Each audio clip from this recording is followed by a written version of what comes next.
పల్లె పల్లెకు కాకర్ల కార్యక్రమం ద్వారా ప్రజా సమస్యలను ప్రతి పేదవాడి కష్టాన్ని తెలుసుకుంటూ ఉదయగిరిలో కూటమి కార్యకర్తలను సమన్వయపరుస్తూ గెలిపే లక్ష్యంగా దూసుకుపోతున్న కాకర్ల సురేష్తో ఈరోజు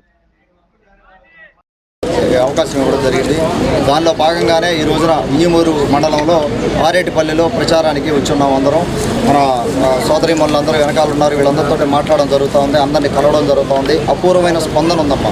ప్రతి ఒక్కరు కూడా పల్లెపల్లికి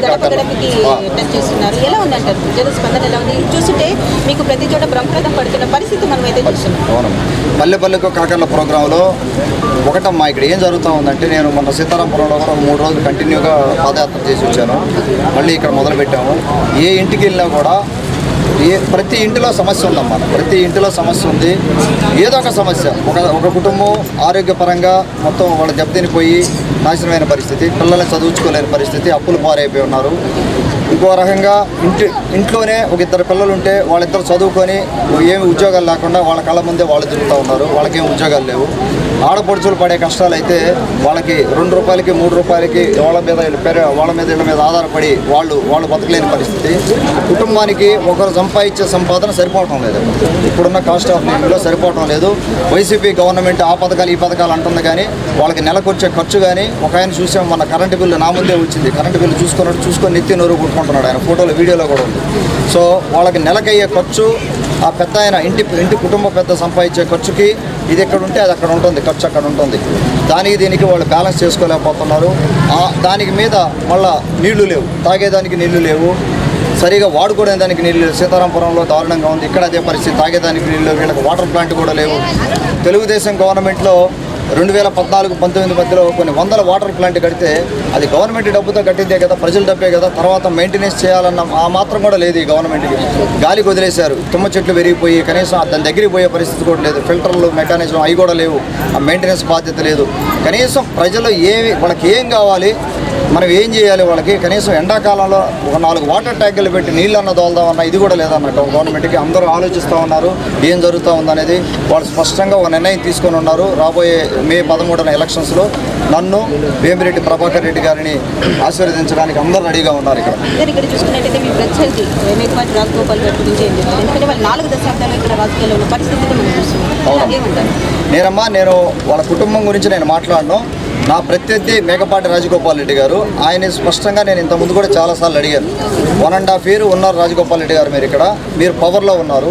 జలదంకి మండలంలో కొన్ని వేల ఎకరాలు ఎండిపోతూ ఉంటే కనీసం రావాల్సిన నీళ్ళు కూడా తీసుకురాలేకపోయారు. అటువంటి సమస్యలు ఎన్నో ఉన్నాయి. 1.5 సంవత్సరంలో మీరు ఏం చేశారు? ఇక్కడ ఇన్ఛార్జిగా ఉండి 1.5 సంవత్సరంలో ఎవరికన్నా ఏమన్నా చేశారా? స్పష్టంగా నేను అడిగే, చర్చకు కూడా రమ్మని చెప్పాను. మీరు ఏం చేశారో చెప్పండి. 2 ఏళ్లలో నేనేం చేశానో చెప్తాను. నా గవర్నమెంట్ లేదు, ఏం లేదు. నా సొంత ఫండ్స్ తోటే నేను ఎన్నో కార్యక్రమాలు చేశాను ఇక్కడ ప్రజలకి, వాళ్ళకి చిన్న అవసరాలు తీర్చడానికి. ఆయన ఏం చేశారు అని అడుగుతూ ఉంటే, ఆయన ఎంతసేపటికి మా కుటుంబం చూసి ఓటేయండి, మా ఇంటి పేరు చూసి ఓటేయండి. ఒక విలేకరి ఒక క్వశ్చన్ అడిగాడు, ఏమయ్యా మీరు ఏం చేస్తారు ఎమ్మెల్యే అయిన తర్వాత అంటే, ఎమ్మెల్యే అయిన తర్వాత అంట ప్రతి మండలానికి ఒక 2 ఇంజనీర్లు పంపించి సర్వే చేయించుకొని ఏమేం కావాలో చూస్తారంట. అంటే ఉదయగిరి నియోజకవర్గంలో 40 ఏళ్ళ నుంచి వీళ్ళు పడే బాధలు తెలియదు, వీళ్ళు పడే కష్టాలు తెలియదు. ఏమీ లేదు. రాజగోపాల్ రెడ్డి గారు అందరూ రెడీ అయిపోయారు. మీరు మొత్తం చుట్టేసుకోవడం ఇంకేమీ లేదు. ఇక్కడ చూస్తూ ఉన్నారని అపూర్వమైన స్పందనకు మించి ప్రతి ఇంటిలో గడప దొక్కుతూ ఉన్నారు. లోపలికి వెళితే ప్రతి ఇంట్లో సమస్యలు. ఎవరు కూడా సుఖంగా లేరేడ. ఉదయగిరి నియోజకవర్గం 8 మండలాల్లో రెడీగా ఉన్నారు. వైసీపీని ప్యాకప్ చేసి ఇంటికి పంపించేది ఏమి లేదమ్మా, ఏమి లేదు. వాలంటీర్లు ఎవరిని రద్దు చేయరు. వాలంటీర్ వ్యవస్థకి టీడీపీ తెలుగుదేశం ప్రభుత్వం వ్యతిరేకం కాదు. మీరు అడిగిన క్వశ్చన్కి ఈ మధ్య పింఛన్ల వ్యవహారంలో కూడా వాలంటీర్లు లేరని చెప్పి 4-5 రోజుల పాపం పెద్దవాళ్ళని ఎండలో నిలబెట్టి ఇబ్బంది పెట్టి చంద్రబాబు గారు ఆపారు, లేకపోతే తెలుగుదేశం గవర్నమెంట్ ఆపింది. మాకేం సంబంధం అమ్మా తెలుగుదేశం గవర్నమెంట్కి? గవర్నమెంట్ మీది. కోర్టుకు వెళ్ళడం అనేది పవన్ కళ్యాణ్, చంద్రబాబు నాయుడు చేశారు, నితీష్ కుమార్ అని వాళ్ళు గట్టిగా చెప్తున్న పరిస్థితి. దాన్ని ప్రజలు బలంగా తీసుకుంటున్నారు. అవి నిరాధారం అమ్మా, నిరాధారం. ఇప్పుడు మరి ఇస్తున్నారు కదా, 4-5 రోజుల్లో పెన్షన్ ఇచ్చారు కదా, చాలా మందికి ఇచ్చారు కదా పెన్షన్. సో అవన్నీ నిరాధారం అమ్మా. ఇవన్నీ లీగల్గా ఏదో చూపెట్టి అందరినీ మోసం మాటలు చెప్తా ఉన్నారు వీళ్ళు. అవన్నీ వీళ్ళు ఎవరు నమ్మట్లే. మా ఉదయగిరి నియోజకవర్గంలో అయితే 8 మండలాల్లో ఎవరు నమ్మే పరిస్థితి లేదు. అందరూ తెలివైన వాళ్ళు, ఇక్కడ ఉండేవాళ్ళు కూడా, ఆడపడుచులు కూడా అందరూ తెలివైన వాళ్ళు. ఏది పడితే అది నమ్మరు. గవర్నమెంట్ ఎవరుందో వాళ్ళ రెస్పాన్సిబిలిటీ దానికి. అది election guidelines, election commission guidelines, దాన్ని బట్టి వాళ్ళు చేసి మేనేజ్ చేసుకోవాలి.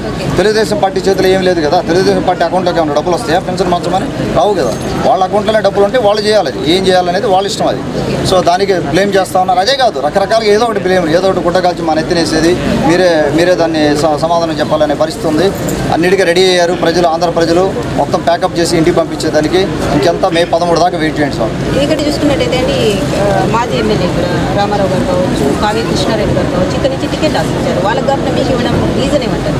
రీజన్ ఏమీ లేదమ్మా. అంటే ఈ రోజున చంద్రబాబు గౌరవ తెలుగుదేశం పార్టీ అధ్యక్షులు, జాతీయ అధ్యక్షులు చంద్రబాబు గారు, వారు టీము, తెలుగుదేశం పార్టీలో ఒక టీం ఉంటుంది. వాళ్ళు రకరకాల సర్వేలు అన్నీ చూసుకున్న తర్వాత, క్యాండిడేట్స్ చూసుకున్న తర్వాత, రకరకాల సమీకరణలు ఉంటాయి. అవన్నీ చూసుకున్న తర్వాత నాకు అవకాశం ఇవ్వడం జరిగింది. వాళ్ళు సర్వీస్ చేయలేదని, వాళ్ళు పని చేయలేదని ఏం కాదు. ఎంతోమంది లీడర్స్ సాక్రిఫైస్ ఉంది ఇందులో. మాలాంటి వాళ్ళకి టికెట్స్ వచ్చాయి అంటే ఎంతోమంది సాక్రిఫైస్ చేయబట్టే వచ్చాయి మాకు. అది మేము గుర్తించాం, మాకు తెలుసు అది ఆ విషయం. సో అలాగే ఇతర కాన్స్టిట్యున్సీలో కూడా తెలుసు. ఇక్కడే కాదు, తెలుగుదేశం పార్టీలోనే కాదు, జనసేన పార్టీలో కూడా ఎంతోమంది సాక్రిఫైస్ చేస్తేనే అందరికీ టికెట్లు వచ్చాయి. 175 కాన్స్టిట్యున్సీలు 100 మందికి రావు కదా టికెట్లు. సో దాన్ని బట్టి మనం వెళ్ళాల్సి వస్తుంది. నాకు తెలిసి నేను బుల్లేని రామారావు గారి ఆశీర్వాదం కూడా తీసుకున్నాను నెల్లూరులో. ఆయన వెళ్ళి కలవడం జరిగింది. వారి ఆశీర్వాదం క్లియర్గా ఉంది. ఆయన కూడా వస్తారు ప్రచారానికి, ఆయన కూడా వస్తారు. అలాగే మన మాజీ ఎమ్మెల్యే ఖమ్మం విజయరామరెడ్డి గారు ఆల్రెడీ మా ప్రచారంలో పార్టిసిపేట్ చేస్తున్నారు. ఈ వేగపాటి చంద్రశేఖర్ రెడ్డి గారు కూడా ఆల్రెడీ వచ్చారు, ప్రచారాలు చేస్తున్నారు. శాంతమ్మ గారు కానీ, మన ఒంటేరు వేణుగోపాల్ రెడ్డి గారు కానీ, మాజీ జడ్పీ చైర్మన్ చెంచల్బాబు యాదవ్ గారు కానీ అందరూ కూడా వచ్చి మనతో ప్రచారంలో పాల్గొంటున్నారు. ఇక్కడ మాకు ఎటువంటి ఇబ్బంది లేదమ్మా. మీరు ఎన్ఆర్ఐగా అక్కడ 20 years నుంచి వ్యాపార సామ్రాజ్యం నేను వదిలేదమ్మా. మా ఫ్యామిలీ, నేను తమ్ముడే ఉండేది. తమ్ముడు ఉన్నాడు అక్కడ. వదిలేస్తే మాకు జరగదు కదా. సో తమ్ముడు ఉన్నాడు అక్కడ అమెరికాలో, తమ్ముడు చూసుకుంటాడు అవన్నీ. ఆ వ్యాపారం అంతా తమ్ముడు వాళ్ళు చూసుకుంటారు. నేను ఇక్కడ ఏ వ్యాపారం చేయదలుచుకోలేదు. కేవలం ఒక ఉద్యోగం లాగా చేయడానికి వచ్చాను. నేను ఎమ్మెల్యే పదవిని నేనేం భావించడం లేదు. సైనికుల్లాగా ఒక ఉద్యోగం చేయడానికి వచ్చాను. అందరికి అండగా ఉండాలనే ఉద్దేశంతో 5 ఏళ్లలో కొంత చేంజ్ చేసి చూపెట్టాలి. లేకపోతే ఇక్కడ ఇలాగే ఉంటుంది. ఇంకా 40 ఏళ్ళైనా కూడా ఇక్కడ పరిస్థితులు మారవు. అంత పెద్ద వాళ్ళమ్మా ఇక్కడంతా. చాలామంది మైగ్రేట్ అయిపోయారు. సీతారాంపురం పోయినప్పుడు ఏ ఊరికి పోయి, ఏ ఇంటికి పోయినా కూడా పెద్దవాళ్ళు కనపడుతున్నారు, ఇంకెవరు కనపడడం లేదు. అందరూ మైగ్రేట్ అయిపోయి బయటకు వెళ్ళిపోయారు. వీళ్ళకి పాపం సరిగా నీళ్లు లేవు, తినేదానికి తిని సరిగా లేదు, బట్టలు లేని వాళ్ళు ఉన్నారు.